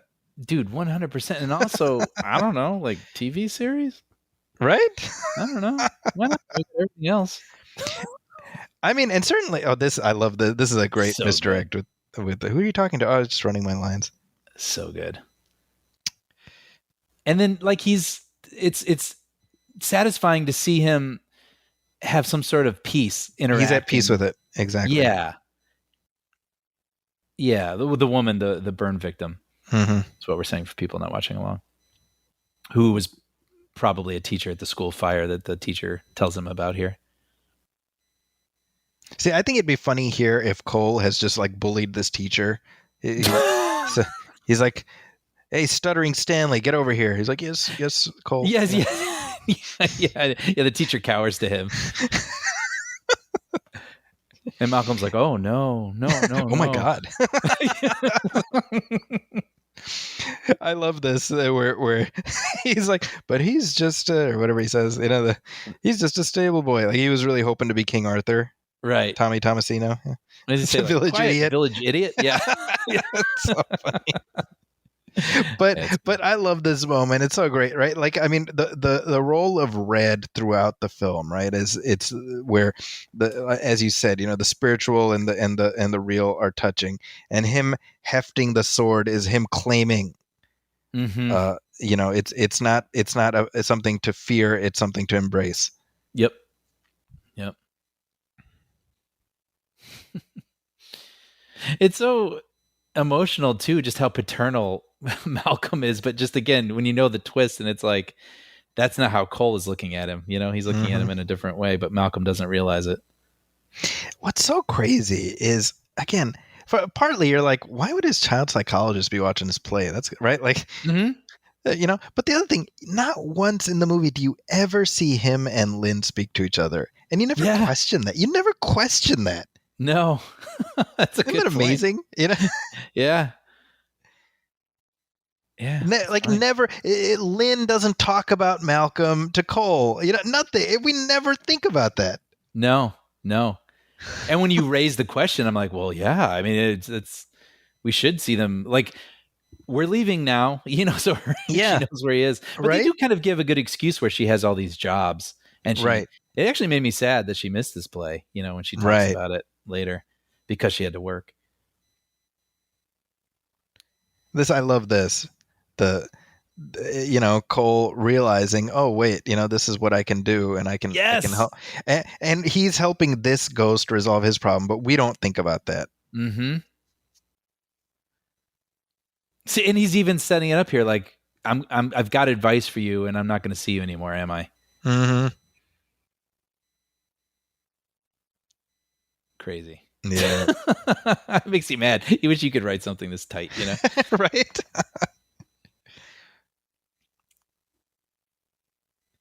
I mean, just seeing him happy, right? Like, this is the first time, other than with his mom, where he's happy. Yeah, I mean, we see him. He's either in that tent scared, or he was earlier kind of hiding from Bruce Willis behind the couch, cowering, playing, and he had like a thing on his head, which you imagine he's kind of trying to hide. Yeah. But here he's having fun playing with his sword, happy to talk to Malcolm, giving him advice. Yeah, this is like a superhero movie. Right? This is the same year as The Matrix, which was its own superhero origin. Yeah. And cool, innovative superhero type origins, Yep, I agree. I love that, though. I'll see you tomorrow, Cole. Like, let's just, it's the game with the mom kind of thing, like, let's just pretend. Yes. Let's pretend we'll see each other. See, this is that stuff that I love Shyamalan for, and he does so well. Like, just this shot start in that flare. Yeah. Then you just work your way down. You see the traffic stopped. You see everybody standing out, like looking down, what's going on. And then we just we catch up with our characters. Yeah. We've established so much. And it feels brilliant. Like, I think it's brilliant, but it also could be a cost-saving thing. You know what I mean? That's a good point. There's just something about oneers, I mean, obviously we've talked before about how good Spielberg is with them. Oh yeah. Because they're just so enveloping, you're not necessarily even aware of the idea that you haven't had any cuts. Yep. But you just sort of experience it, and I think that's what makes them so effective. And I think, to your point, that this is kind of the most Spielberg-y of Shyamalan's films. I think there's a lot of wonders in this one. Yep. I think he pushes it a little bit, maybe for some people's patience. In Unbreakable is when he starts to push it a little bit. Although, like I said, I would call out like, no, maybe that shot's a little indulgent, but I love it. You know what I mean? But I think he probably had a lot of confidence at that point. I was like, I'm going to try it anyway. But this one feels like he did exactly what the story required. Yeah. Just this whole sequence. This is just dialogue. Two people talking in a car, and it's so compelling. Yeah. It's like, well, I got to tell you my secret now. All right. A woman died up there. Oh yeah? How do you know? Well, she's right outside my window. It's so compelling stuff. That's great. Great reveal there with the woman with the helmet and the blood. And I love that it's haunting, but it's not scary now. Mm-hmm. You know? That's right. Yeah. Slightly unnerving, but it's like, this is his reality. Well, and when we tie it together with Malcolm, right? You know, but for Malcolm in Cole's life, he would have turned into Vincent. Yes, exactly. You know? Yeah. And that would be satisfying anyway. But then the cherry on top is that he also helped another ghost. We just didn't realize who it was. Right. Yeah, the look at me. It ties a bow you think around I'm a freak? Yep. I love I would that. never think that about you. Yeah, I have to admit, me and Federico are both shedding tears. Yeah. I mean, I know the scene, of course, but I hadn't seen it in a while, and it's just the two of them together. They're just such an incredible pair. It's such a good little beat too there, and then Grandma says hi. Yeah. That's right. And I love her journey. I mean, because again, going back to what you were saying, to a child it's possible, and to adult it's impossible. That's right. She wants to understand her son. She wants to believe him, but it's impossible. Yeah. You know, and I love her, the way she words that too. Cole, that's very wrong. Yep. You know, not like, hey, stop it. Mm-hmm. You know, she's expressing how she's feeling, but she's listening. Well, and the beauty of it is he's telling her something that only Grandma could have known. Mm-hmm. Right. So there was no barrier between the two of them anymore because she knows he's telling the truth. Yep. You know. And isn't it amazing? This isn't a bombastic scene, but it's so captivating. Yeah. You know, it's just confident direction, even though it's not showy, and just great writing. Yeah. Yeah, just that. I mean, it's easy, folks. Just do that. God. Get nominated for Oscars. It's so simple.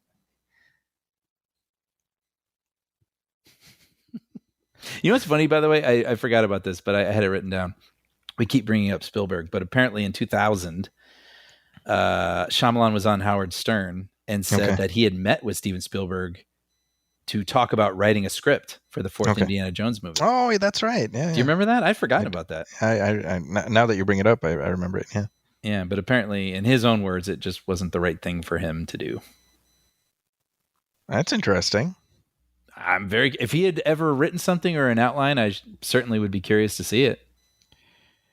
You know, I mean, as far as I'm concerned, the Frank Darabont draft, the fact that they didn't go with that for Kingdom of the Crystal Skull is one of the great frustrations when it goes to that franchise.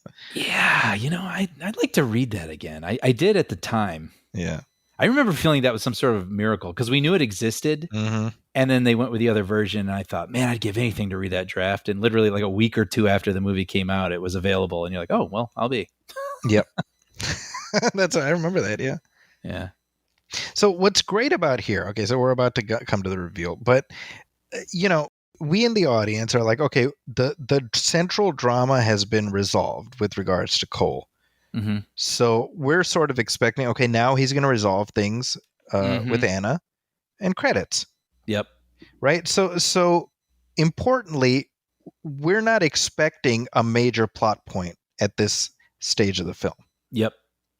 And that's why the twist works. Yep. The train is returning to the station. The story's winding down. Exactly. We have no idea what's ahead here. Right? Because it's like, oh, Cole said talk to her when she's asleep. He's going to do that. And there'll be some resolution. The end. Mm-hmm. Mm-hmm. Maybe we can make it after all. The end. Yeah, exactly. You know? Yeah.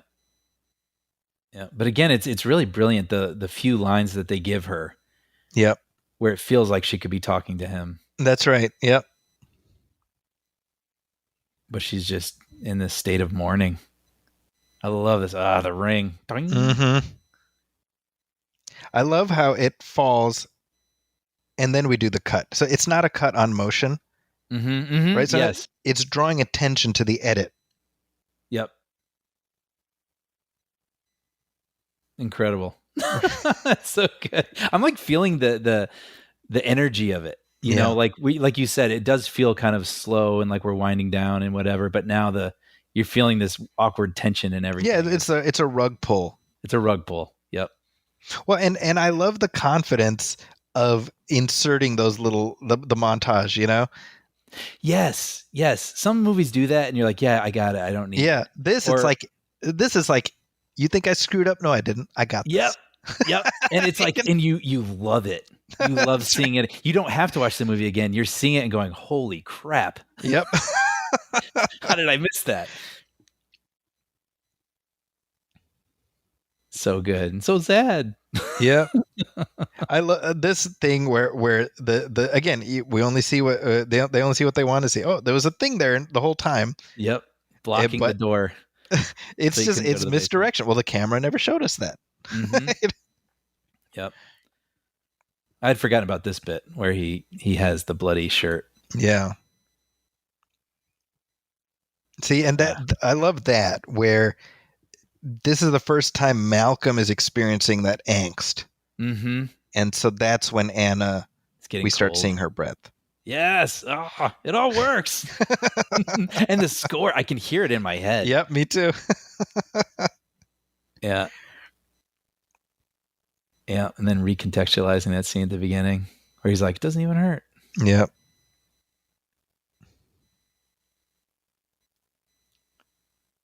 Oh man, it's funny because I hadn't seen this in several years, and then you watched it and you texted me and you're like, "Man, this movie's good."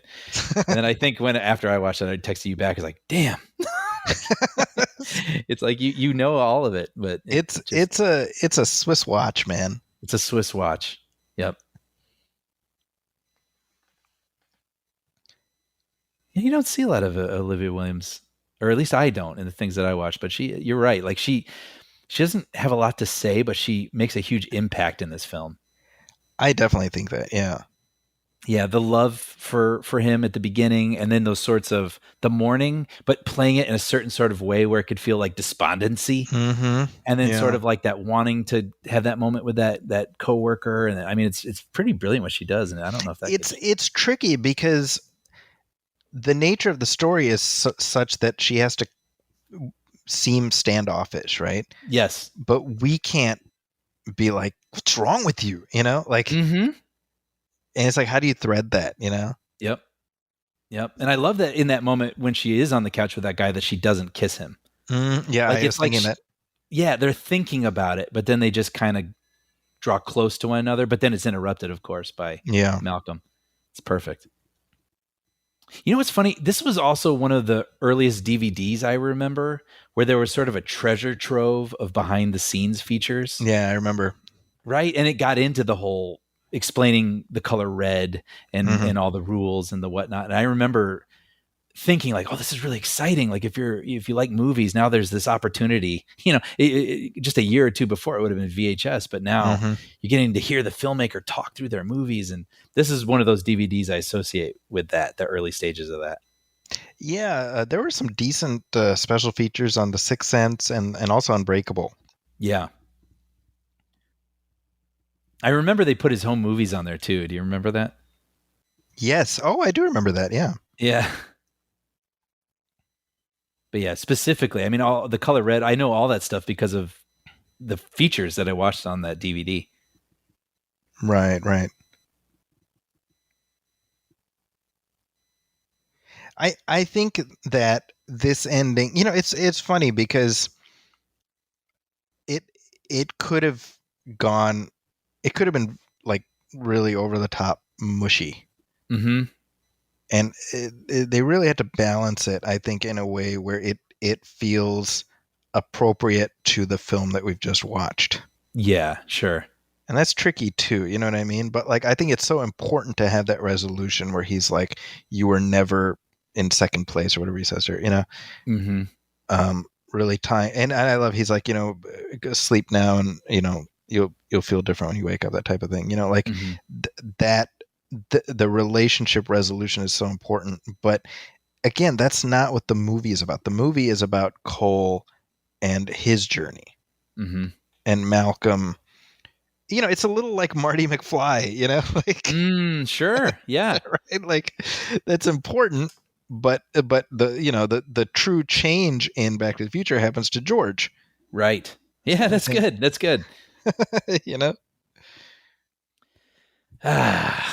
It's a good one. But you're right. Just saying the overly mushy thing, which by the way, I love the movie Ghost, but Ghost Right. makes a huger deal about his Yes. crossover. And Mhm. this movie doesn't feel like it needs to take 2 minutes for him crossing over, and then she sees That's him right. and then they wave goodbye. Like that, like you said, that wouldn't feel a piece with what we've seen. I mean, hey man, I love Ghost. Oh, it works in Ghost. It's amazing, but that's that movie. That's that movie, exactly. You're totally right. I think they handle it just right. So 25 years later, this is a movie where many people know of the twist. What do you think is the legacy of this movie? I think it is the twist, but I think you said this at the very beginning. I think this should be shown in film school. I think there's a lot to glean from this. Yeah. A lot of courageous decisions done well. And you could sort of study like how could this have not worked? Why does it work? In terms of the script, in terms of the filmmaking. I know people remember it as a good movie or at least for like a brilliant twist, but I think it should come up in conversation more as one of the greats. Yeah. From the past 30 or so years.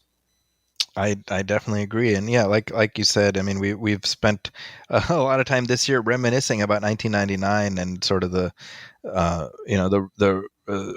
reputation of Cinema 99. I think this movie is one of the big reasons why it's so well regarded. Yeah, and I mean, again, we kept saying how unassuming this movie was, and no one saw it coming, and then it went on to gross. It passed The Empire Strikes Back. This movie that no one saw coming in August, at the end of summer, and it passed The Empire Strikes Back, became the 10th highest grossing film of all time. That's what a phenomenon it was. I mean, and certainly, if you would have told me that it would be second to The Phantom Menace that year, yeah, I mean that's extraordinary. There's no action scenes in it, right? Yeah, just a great drama. Yeah, I mean, I would say that right there is sort of, it's almost like that's the kind of that's the age of cinema we've lost, where you could have the two movies in pole position are Star Wars Episode 1 and The Sixth Sense. Yep. And those people are turning out for both of those, and saying probably those are some of their favorite movies of the year. Yeah. Putting those together. Yeah. I mean, that's the question, right? Would a movie like this get made today? Could it have the cultural impact today that it was able to achieve in 99? You alluded to it before. I just don't think so. I think there's too many things working against it now. Mm-hmm. Agreed. Yeah. So I'm glad it happened at the right place at the right time, and I'm glad it did. I agree with that. I would say, hey, we should reconvene maybe next year and do something for the 25th anniversary of Unbreakable. I'd love it. I can't believe that came a year later. Right? Yeah. Wow. He jumped right into it. Yeah. Yeah. But hey, let us know your thoughts about The Sixth Sense. We'd love to know if it had as much of an impact for you. You can tell from our conversation we're fans, clearly. Yep. But let us know your thoughts. You can email us at moviefilmpodcast@gmail.com. You can also hit like on our Facebook page, facebook.com/moviefilmpodcast, and message us there. As always, please go to Apple Podcasts and leave a review, leave a star rating. Every little bit helps. And if you really want to help us out, please go to our Patreon. That's patreon.com/moviefilmpodcast, and kick in whatever you feel comfortable supporting us with. We appreciate all of that. And with that, on behalf of my partner Brian Hall, my name is Zaki Hassan. This has been our commentary track for The Sixth Sense. We'll be back soon with our next regular show, as well as our next Yak track. Thanks, everybody.